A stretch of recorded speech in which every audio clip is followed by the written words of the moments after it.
Dan nu de klas die Joel op 10 augustus 1958 in Holland, Den Haag, gaf.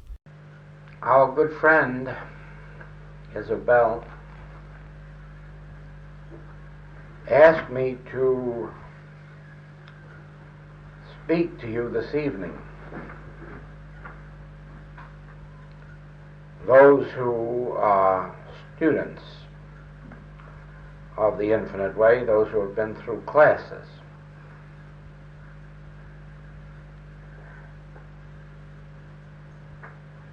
And ordinarily, I'm very glad to do something like this, although I realize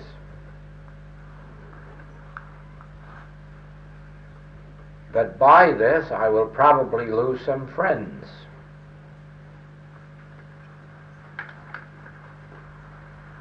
Because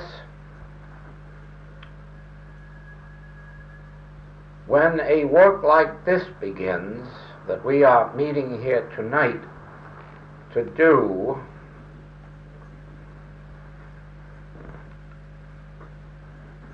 we are called upon to make a decision. You will find after tonight that you will make a decision. The decision will not, in every case, be the same one. Some of you will decide one way, and some will decide another, and others will not make any decision consciously, but will wait and let something else or some future time make the decision for them. That's the way it will be. There will be 3 divisions in this room. Now, what causes that?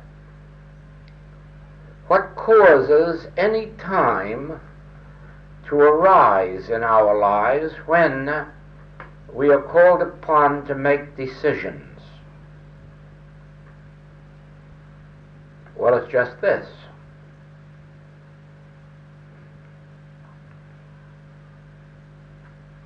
There are very few people in all of the world who are interested in truth. I might say there are even very few truth students in all the world who are interested in truth. Those who come to the study of truth, only a few come to learn about truth. Most come because it promises to meet some problem. Some people come to truth with a physical disease, some with a mental disease. Some come with forms of sin that are very distasteful even to them, and they'd like to overcome them and get rid of them. Others have been faced with unhappiness in their homes, in their married lives, in the lives with their families. And some have problems of lack or limitation, financial. And they come to truth. Of course, their interest isn't in truth, even if they think it is. Their interest is in the solution of their problem. They have probably tried medicine for the disease, and that didn't work in their particular case. They may have tried rest and vacations and holidays for their nerves, and that didn't do it. And they may have tried many, many things to bring about happier relationships in their homes, and that didn't do it. Now they're going to try truth. And you know, in most cases, they receive a great measure of benefit from truth, more especially if they are led to any of the true truth teachings. All truth teachings are not true teachings. The Master said, many will cry, Christ, Christ, Christ, but it won't be true. And so we have today many, many, many so-called truth teachings that haven't even got a grain of truth in them. They're wholly erroneous. And there are many, many people following those, blindly hoping.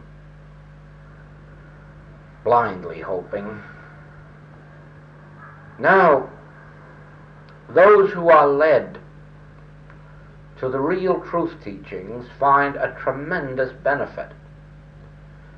Some are healed of incurable diseases. Some have their whole family lives remade. Some are turned into new professions, new arts, new skills. Some have their whole nature changed, or find, fortunately, that truth changes the nature of their husband or wife or child or parent, whoever it was that was giving the trouble in the family. Many, many miracles happen in the lives of truth students who find any one of the true truth teachings. Now, for many, I would say most, truth students, that suffices. As long as their problems are being met, what else have we got to worry about? Why think about anything else? We can turn to our books, or we can turn to our practitioners, or we can turn to our teachers, and our problems are met, and that satisfies us. We haven't given thought to the fact that we still have not searched for truth. We've searched only for remedies for problems, solutions to problems. Now, when we are on or in that stage of our spiritual life,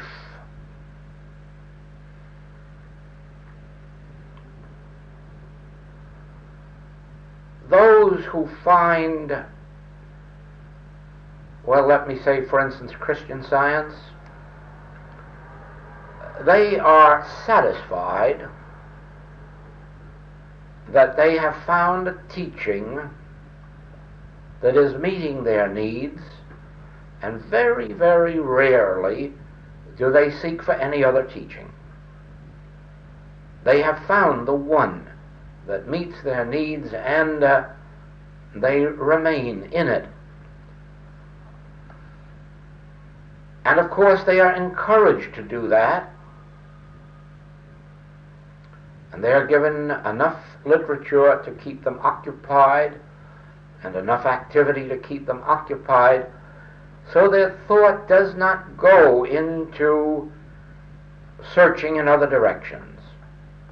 Usually it is only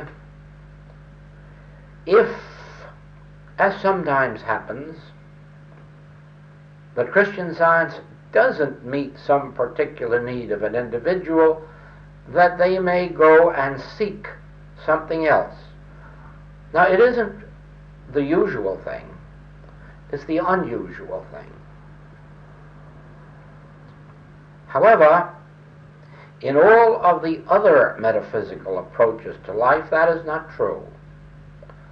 As a matter of fact, except now for the infinite way, there aren't any other metaphysical teachings that keep to one principle. All of the others combine the writings. For instance, if you go to Unity, you will find the writings there of the Unity teachers, and of the New Thought teachers, and of the Church of Truth teachers, and of the Emmett Fox teachers.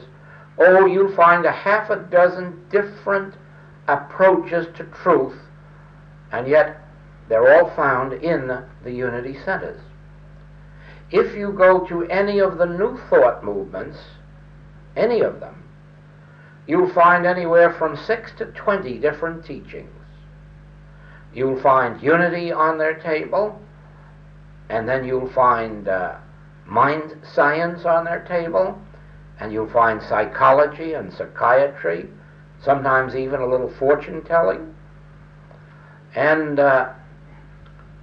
it's a whole mixture of different teachings, and even New Thought itself doesn't agree on one principle. There are a half a dozen well-known truth teachers in the New Thought movement, and each of them approach truth from some different angle. So that those who are approaching the spiritual way of life through unity or New Thought do not, I would say, it's a rare thing for them ever to find a principle of life or a principle of spiritual healing. They have combinations of many teachings.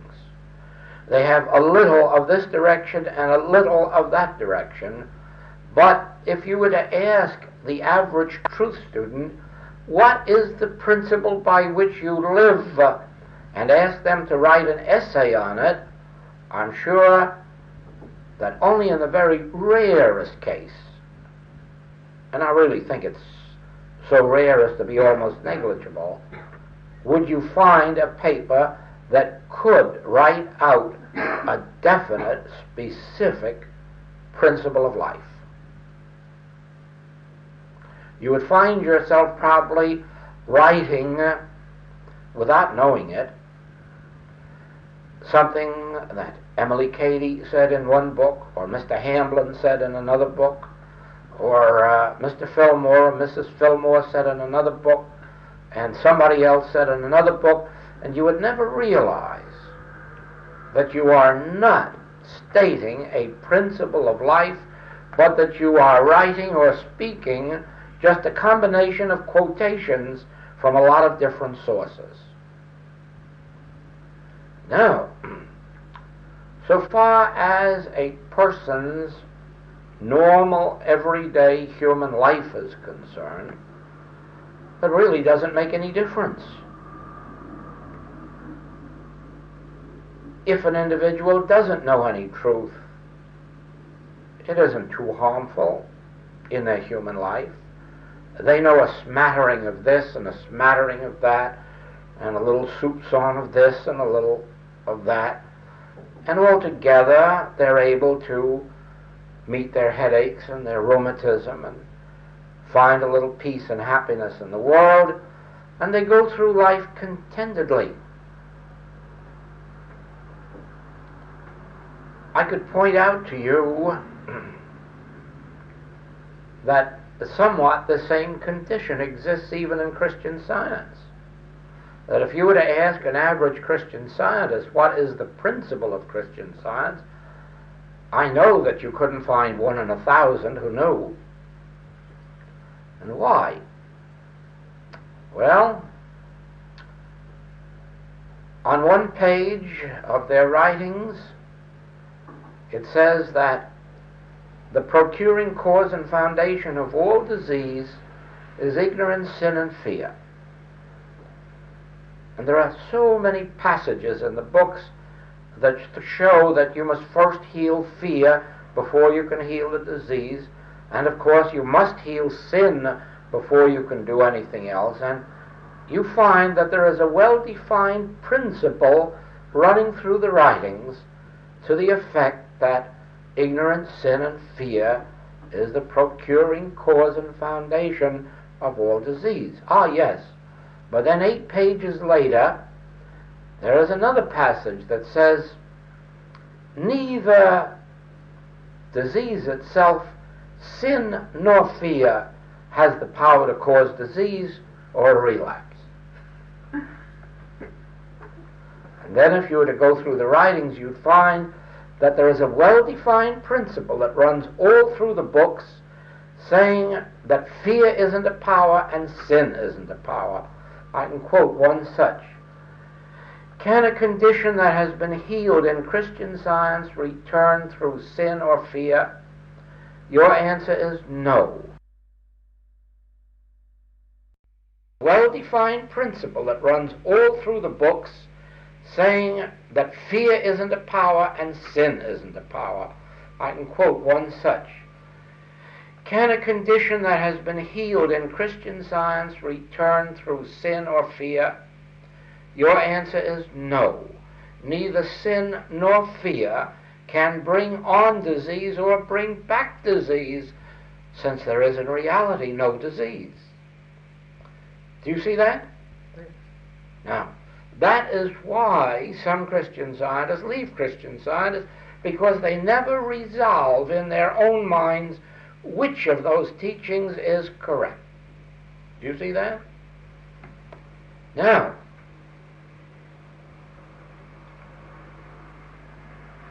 the same thing applies in New Thought. There is one page in the book of Dr. Ernest Holmes. And in this one page, it says that disease is caused by mental conditions, that there are mental causes for physical diseases. And on the bottom of the same page it says, but of course this isn't true when you turn to God. There you are. And so if you were to study all of the writings of all of the metaphysicians, you would have 20 or 30 different principles, and you'd find yourself quoting one day and one the next day, and not realizing that you're contradicting even yourself. Now, this has resulted in the downfall of the New Thought movement. The New Thought movement in Europe is only about 10% of what it was 30 years ago. And in the United States, it's less than that. It has fallen down to a negligible, just a little nothing, except in a few places with a few teachers. And the reason is that there have been no specific principles which everyone could learn and say, now I know the principle, I know how to live, I know how to heal, I know how to remove fear from my life if it comes, I know how to remove sin, I know how to go through a wall without getting hurt. No, none of that happened. None of it happened because so few people ever have come to understand a principle by which to live, or a set of principles. There's really more than one principle to a truth teaching. It is necessary to have a set of principles, but the set must be consistent. It must be uniform. It dare not contain contradictions if you wish to embody these principles and live by them. Now you will remember, and I know that most Christians don't remember this, rarely does it enter the mind of a Christian that Jesus Christ was a Hebrew rabbi, that he was actually an authorized rabbi in the Hebrew synagogue in Jerusalem, and that he never did leave it, and he never did set up another religion. Never. But he preached and taught a different set of principles than that on which the Hebrew church had been founded. And that's why he was crucified. He may not have been crucified if he had left the Hebrew synagogue and went out and founded another religion and said, here, I've got something good to teach you, and drawn only those who were interested. But he went right smack into the Hebrew temple and attempted there to wean them away from the principles on which they had been brought up, the principles that they were taught to revere.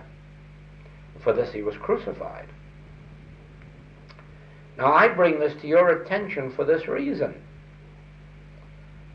If you had been living in those days and had been around the Master, you would have been called on to choose. Do you want to remain a good Hebrew? Do you want to continue to worship in this holy temple in Jerusalem? Or obey the Master and worship in spirit and in truth? Do you wish to be a good Hebrew and obey the law of sacrifices, coming in every week or every month or every year to give your sacrifice of animals, of birds, of doves, of tithes? Or do you wish to follow the Master who said, God has no pleasure in your sacrifices? Do you wish to be a good Hebrew and follow the rules of baptism when Jesus says, suffer it to be so now, but it's all nonsense? Or circumcision? Paul was to say later, circumcision or not circumcision, it availeth nothing. How would you feel about that if you were a Hebrew in that temple? Would you be ready to make your break from all of that which you had been taught was holy and without which you couldn't get into the kingdom of God? Would you be willing to leave that for this man who says, leave your nets and follow me, and I will make you fishers of men? I will teach you of a kingdom which is not on earth, a kingdom that nobody on earth knows about. It's my kingdom. And my kingdom gives you a peace. We call it my peace. Not the peace that the world can give you. No. If you come to me, don't look for the peace that the Hebrew church can give you. Don't look for the demonstrations or the joys that the Hebrew synagogue can give you, because my peace is not of this world, like my kingdom is not of this world. You have to leave this world to be a follower of me. And you say, I would like that.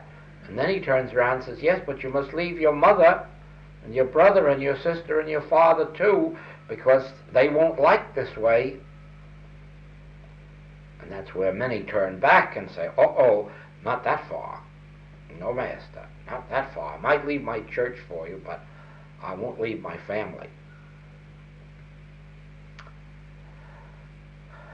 He might even explain that it doesn't mean to run away from them and desert them. It means to let them follow their religious way of life while you pursue your religious way of life. Then you say, no, not even that far, because when they go to church, they want me to go with them, or they always want me home when they're home. And so it comes, a decision has to be made to go on living in this world and fulfilling that which is right according to your neighbor's value, your family's value, or whether you have the courage to give up the past. And about this the Master says, you cannot put new wine into old bottles. You have to first clear out all that you formerly believed to be truth, all that you formerly believed to be right. You have to clear out in order to put this new wine into new bottles. There has to be a house cleaning. There has to be a purging. Of course, you don't realize, do you, that that all took place 2,000 years ago? That there was that sharp a cleavage between the teaching of Jesus Christ and the teaching of the Hebrew synagogue, which his people had been born and brought up in and taught to live by. And that virtually he was crucified for telling them that they would have to break with their past. Leave all and follow me. Well, when students come to the infinite way,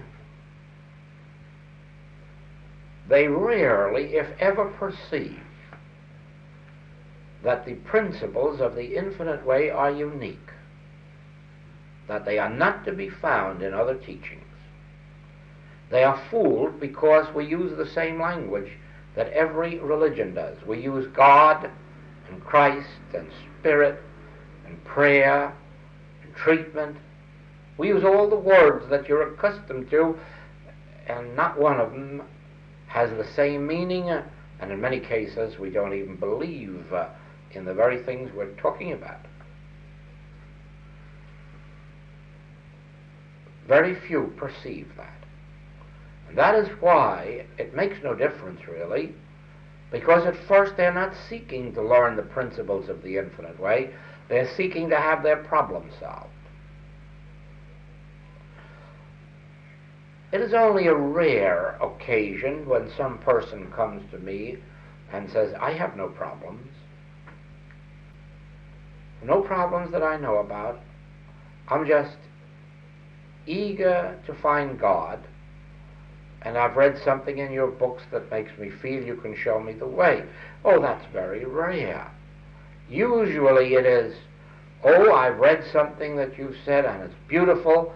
Now I have a headache or a toe ache, or I have a family problem or a finance problem. And we quickly get off onto the subject of solving the problem, and rarely does the subject of what are the principles of the infinite way, rarely does that subject come up again for several years. When it comes up either when an individual comes to me, or when a group like this comes who has been through many classes, heard many tapes, read many of the books, and then says, forgetting problems, can you talk to us about truth? And when that happens, then I am placed in this situation where I say to you that some will perceive tonight that the infinite way is something more than a solver of problems. It's something more than a truth teaching. That it is a certain set of principles, unique principles, which, in order to be understood and demonstrated, requires that one wipe out all the old bottles, wipe out all that they believed they knew about metaphysics, and see if they cannot open themselves to principles which they never saw in the books. And some can do this, and some will find that too difficult to do for the present, and the others will make no decision about it, but let time solve it for them. This always happens this way.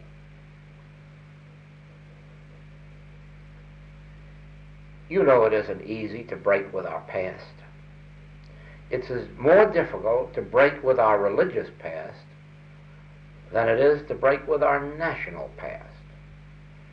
Now, you know, there are people who migrate from one country to another, and then in a few years they have forgotten their homeland. I don't mean forgotten it out of their mind, but I mean They have so adapted themselves to their new land that has become their way of life. And it's only in memory that they go back and think about their homeland. But then there are other people who could never do that, who could never swear allegiance to any other country than their own, who could never be happy away from their own language. So it is with religion. That has become their way of life. And it's only in memory that they go back and think about their homeland. But then there are other people who could never do that, who could never swear allegiance to any other country than their own, who could never be happy away from their own language. So it is with religion. There are people so engrounded in religion that if it promised heaven itself, there are those who could not make the break for new fields, for new pastures. They couldn't leave the Hebrew synagogue even to follow Jesus Christ. I couldn't help thinking today, evidently at our hotel, there are quite a few wealthy people living, Dutch people, more or less elderly people. And in almost every case that you can observe there, the women are virtually crippled with some form of rheumatism or other that makes them walk on canes or crutches or just hobble around. And then I sit there and I think, just think, madam, in a few months I could have you out of that. But if I told you how, you wouldn't. You would rather remain in it than seek the way that I could get you out. Because the way that I would seek to get you out would make you lose all the faith of the 60 or 70 or 75 years that you've been going around the corner to that church and believing all that nonsense that's been told you. And you wouldn't have the courage. And so you'd rather walk around crippled than break some of those old bottles of religious belief. Oh, it isn't only here, don't misunderstand me. That's true in every country on the globe. You see people walking around in disease, you see people walking around in sin, you see them walking around in lack. And you say, brother, sister, if you'd only listen to what I have to say, 6 months, a year, 2 years, I'd have you out of that. But could you break those old bottles? Could you resign from that Hebrew synagogue? Could you walk out and follow Jesus? No, we just have to wait. And so instead of telling it to you, we'll have to wait for you individually to wake up. You may in this life, and it may take 7 more lives before you will wake up. But the same help that we have received from these spiritual teachings, they could receive. But they would not. Just as Jesus said, O Jerusalem, I would like to put my arms around you. I would like you, take you to me like a mother hen its chicks, but ye would not. No, run back there to that synagogue and give them your tithe and give them your sacrifices and believe that nonsense instead of opening your mind. Well, following truth, whether through Christian Science or Unity or New Thought, as you have all seen, does produce great miracles in the lives of people. I don't suppose anybody's more qualified to bear witness to that than I am. For if anybody has ever seen miracles from Christian Science, I have. Rest assured I have. So I know the miracles that can come through any of these teachings.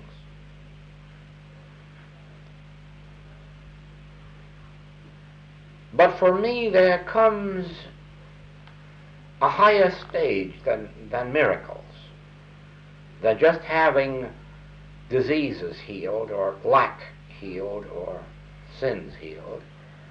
There comes the ultimate question: what is truth?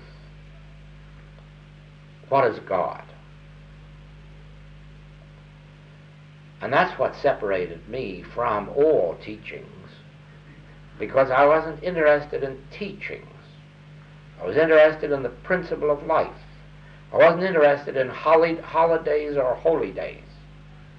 I wasn't interested in reading prayers. I wasn't interested in merely going to church to be in church. I wanted to find that which we call God. I wanted to know, is there a God? You see, the mere fact that these miracles take place in truth is no proof that there's a God. I don't care what miracles you have witnessed in any truth teaching, that does not prove that there is a God. Why? Because it doesn't meet everybody's need equally. And if there's a God, God would meet everybody's need equally. There'd be no exceptions. That is the ridiculous part of brilliant men, so-called, who are world thinkers. One, a doctor who has gained great fame in his specialty as a materia medica doctor,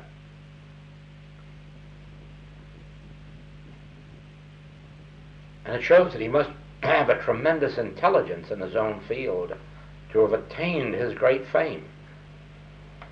And yet that man goes to Lourdes in Belgium, and he witnesses 15 people get healed out of 100,000 people, and he says that proves there's a God.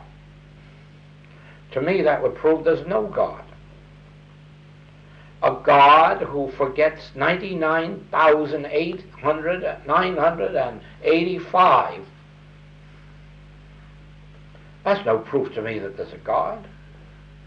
No proof at all. There may be one, but that doesn't prove it to me.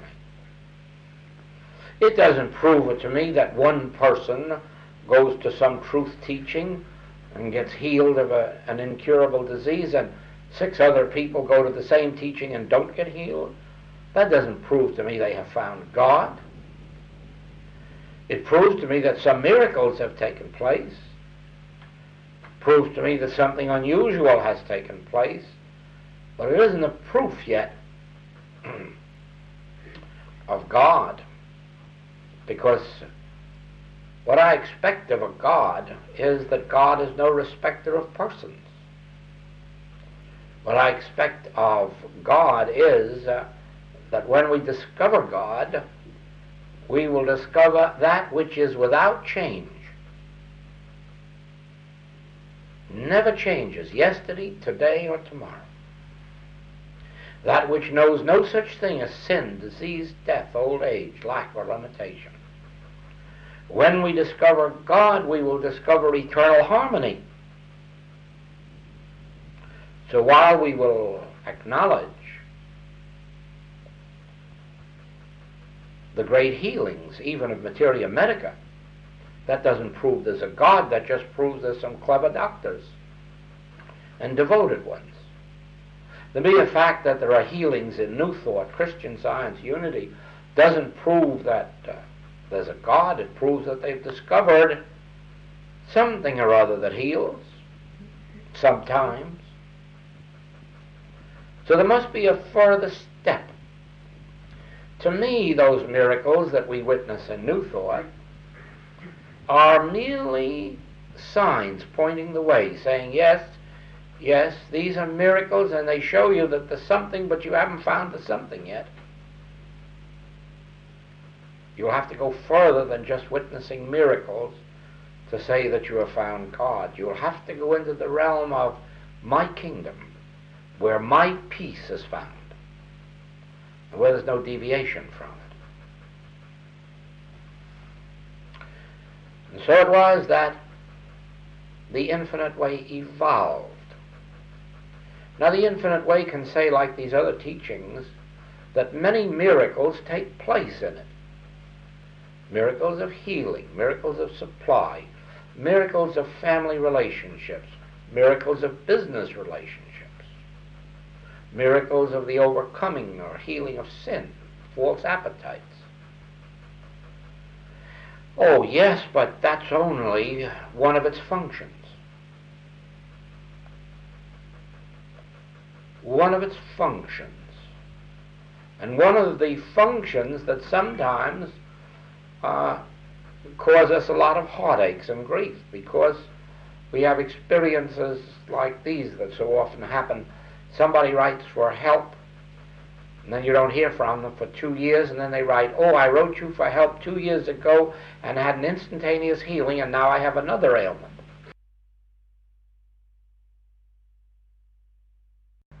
One of its functions. And one of the functions that sometimes cause us a lot of heartaches and grief, because we have experiences like these that so often happen. Somebody writes for help, and then you don't hear from them for 2 years, and then they write, oh, I wrote you for help 2 years ago and had an instantaneous healing, and now I have another ailment. And so you say, is that what I'm dedicating my life to, just healing your ailments?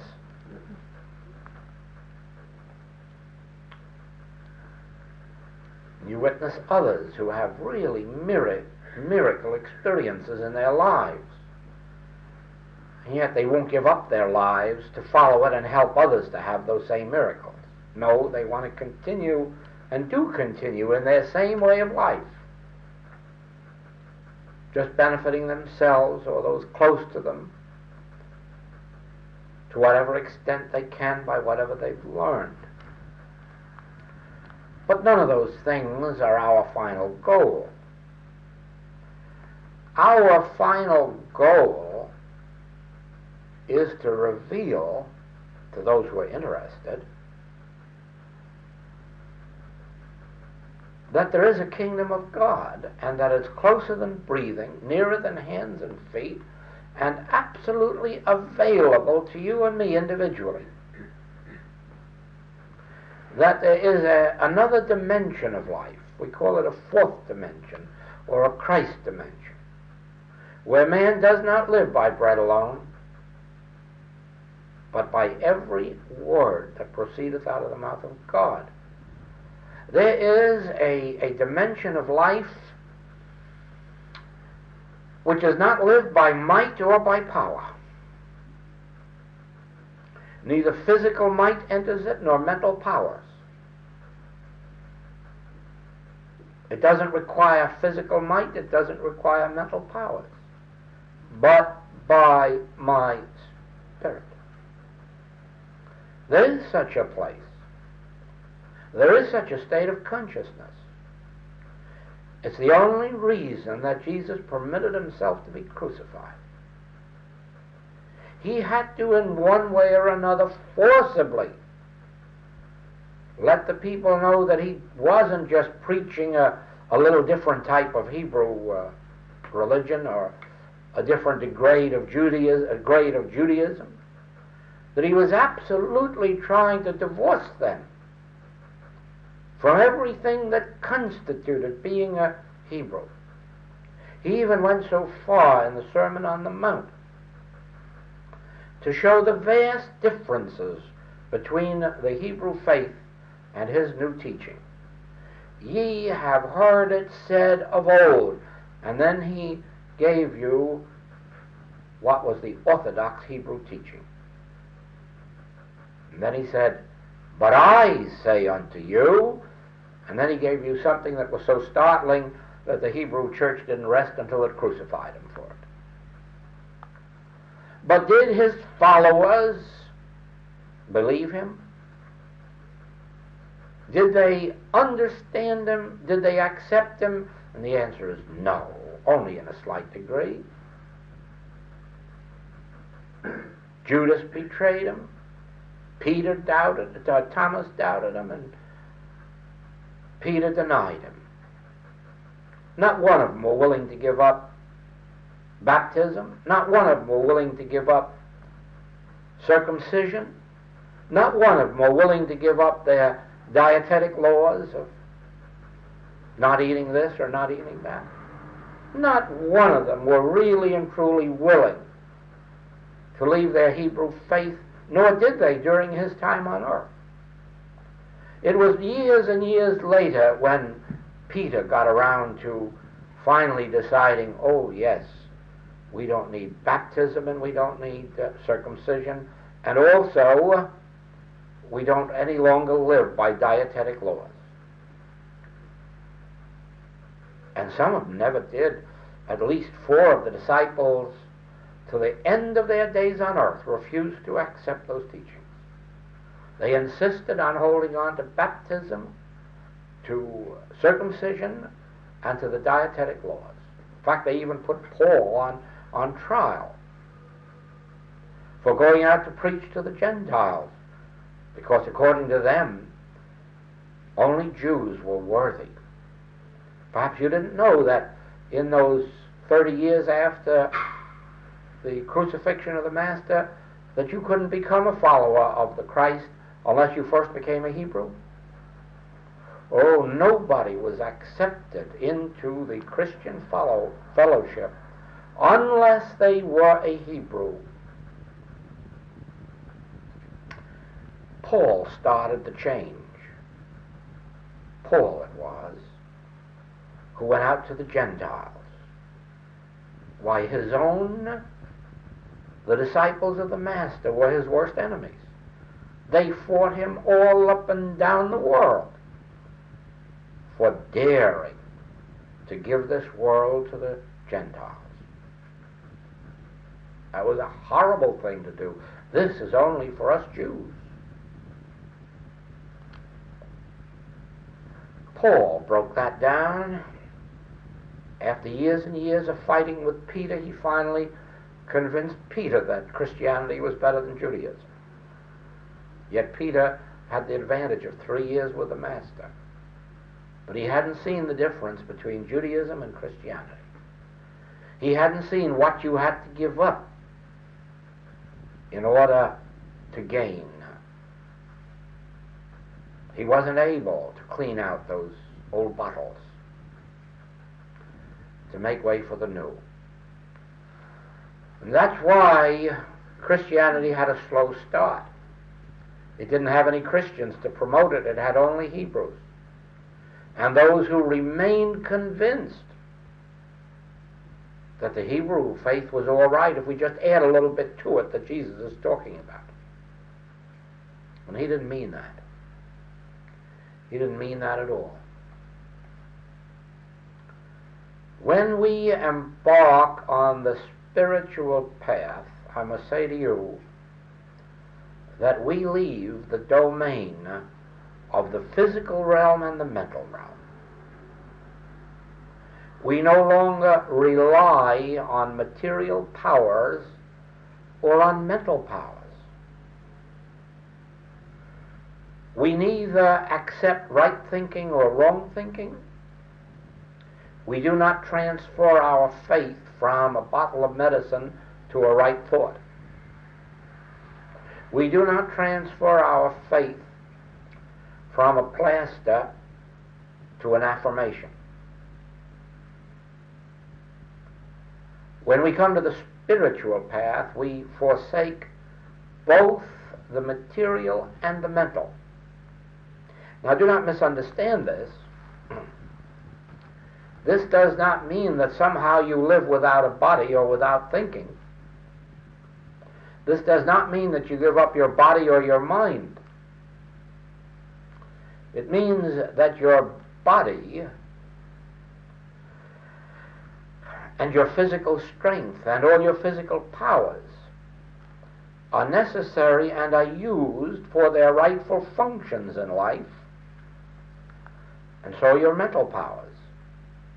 But that these are not to be used as instruments of promoting your welfare. In other words, your spiritual harmony is not dependent on physical processes or on mental processes. Now, that does not mean that your body won't digest food and eliminate food. That doesn't mean that your hair won't grow or your fingernails. It means that your body will take its place in your mind as an instrument that was given to you by God. And instead of your body governing your life will govern your body. Instead of you taking thought about your body, you will let your body alone and let God govern it. You will turn the whole government of this universe over to God, which includes your body.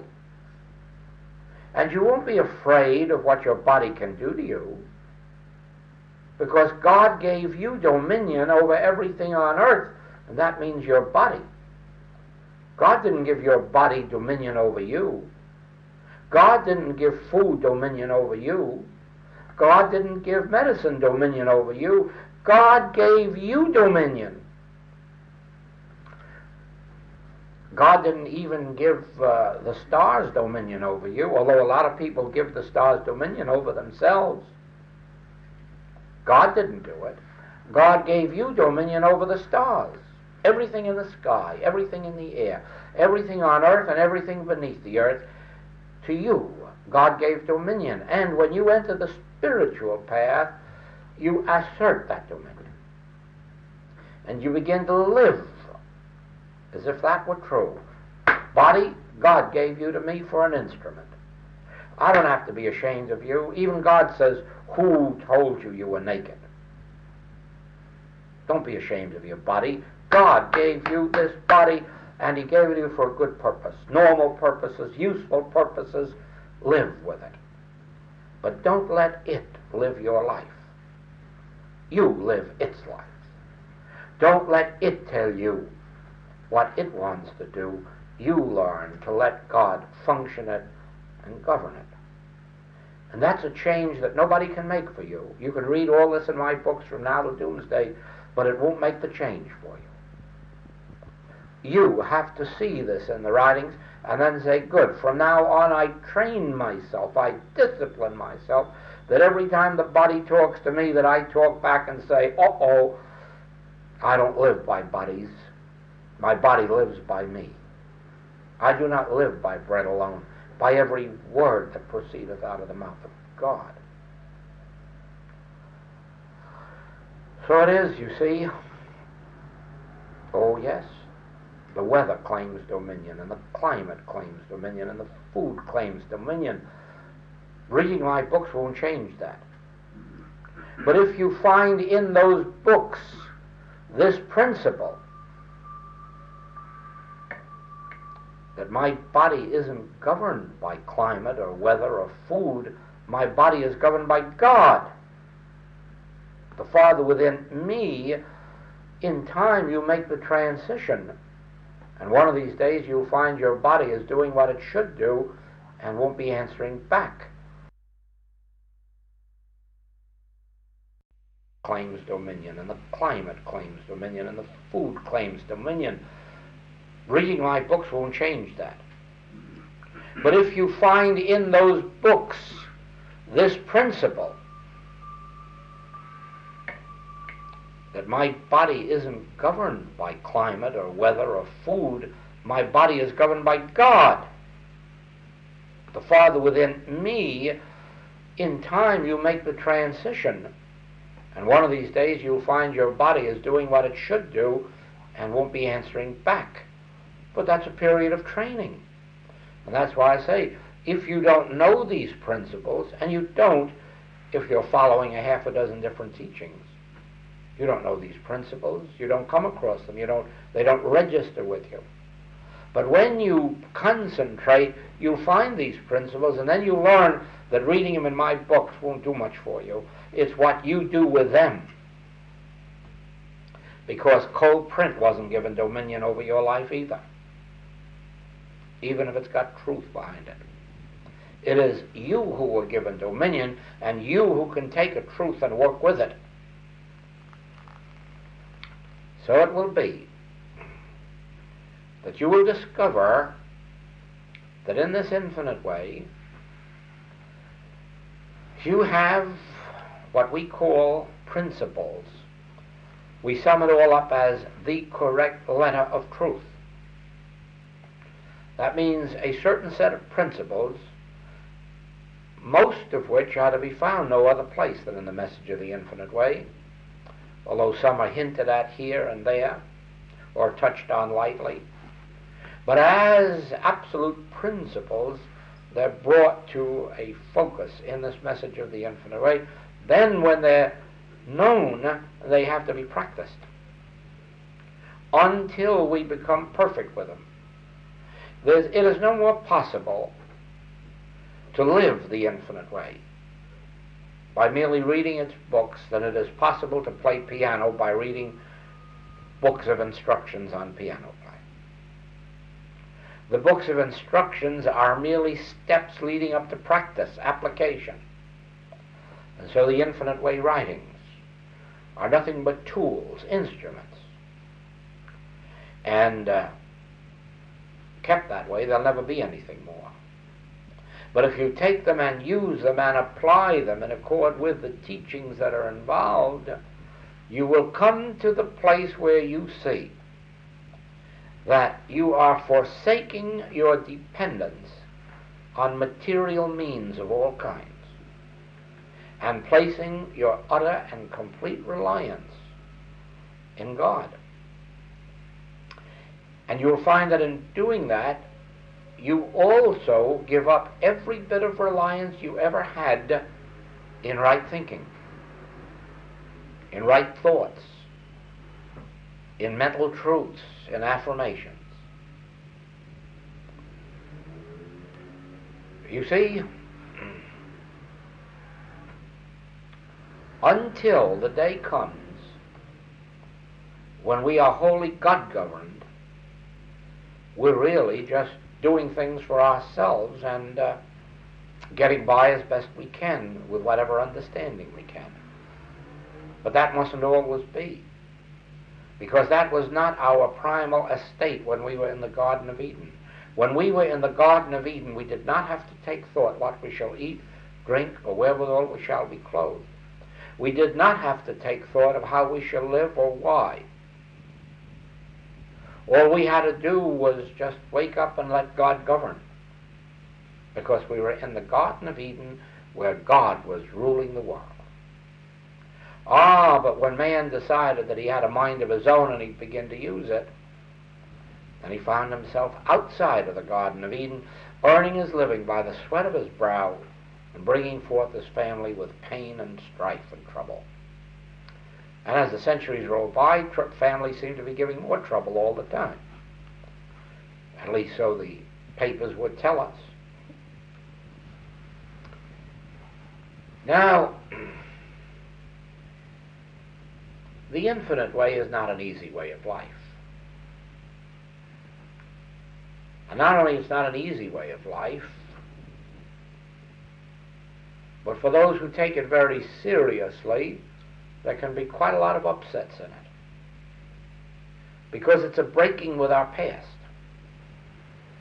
Sometimes it's a breaking away from some of our loved ones who just won't go along with us, who can't go along with us.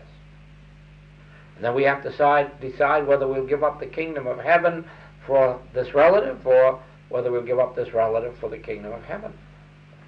Those things do come up. They do. But I think that above all,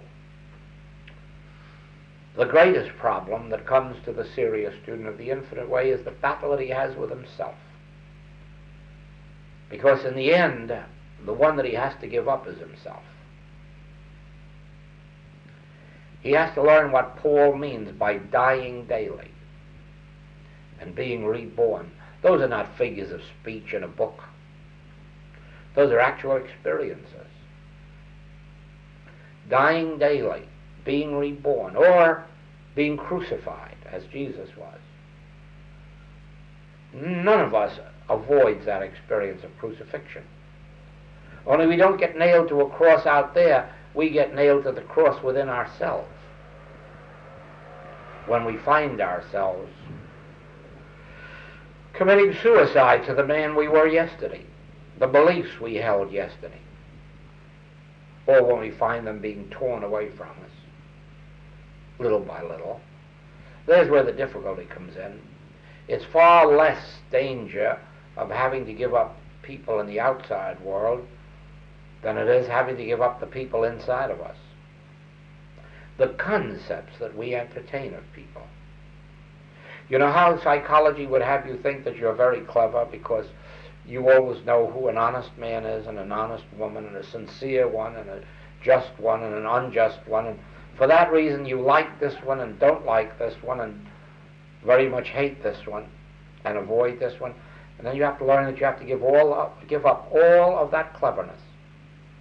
You have to give up all that ability to judge your fellow man because you never work through. You are entertaining concepts of them. Very much like a contest that took place in the States some years ago when a magazine offered prizes. They published two pages of photographs.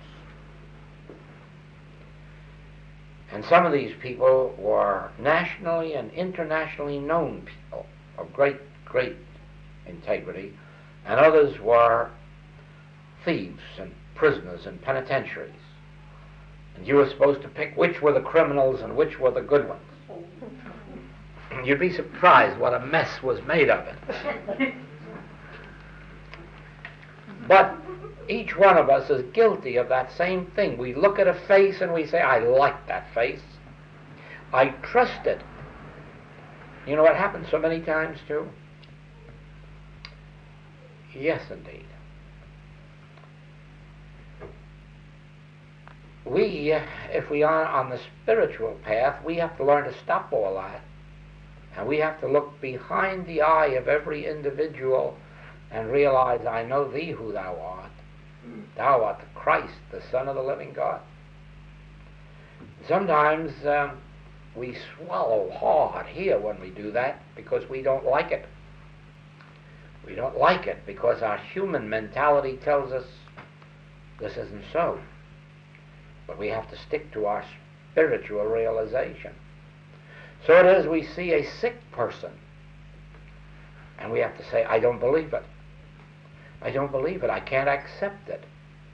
I can only accept the Son of God, the Christ of God, the spiritual identity. And you have to shut out that picture of sin or disease. And you'll find that your battle isn't with the other person. The battle isn't with the sin or disease. The battle is within yourself and your ability to give up believing in appearances. So you see that when somebody says to me, would you talk to our students who are advanced, they don't realize that they're letting you in for a little trouble sometimes. Because you can't be content to go on living your life just having your problems met and not caring too much how they're met as long as they're met. You have to wake up sooner or later, and usually it's a meeting like this that starts the awakening. Which way am I going? Am I going to try to be a Hebrew and a Christian? Am I going to try to be 8 kinds of a truth student or just follow one? When you make up your mind, as hard as it is, it's the easiest part. Trying to stick to it is the difficult one. Trying to forget the principles that you knew and which you haven't realized didn't work. And completely turn and keep your mind stayed on one principle. You see, we have 2 languages in the infinite way. They're both made up of the same words. But they have different meanings at different stages of your unfoldment. For instance, last night, I said some things which were really intended for some of the new people who might have been there. And one of those things that I said was that you have to learn the nature of God, because God is nothing like you think God is. And I see that's a very harmless statement. You could almost give that to babes. But I don't mind telling you that if I say that to you tonight, you're going to find it's dynamite. You're going to find that if you actually accept that statement of mine tonight, that you must learn the nature of God, that you're going to have a miserable month this next month, because you haven't even begun to suspect the nature of God yet. Not as it has been revealed to us. You haven't even a suspicion of what that means. God is nothing like what any one of you are thinking about. No matter what you're thinking, I don't care. God isn't anything like that at all.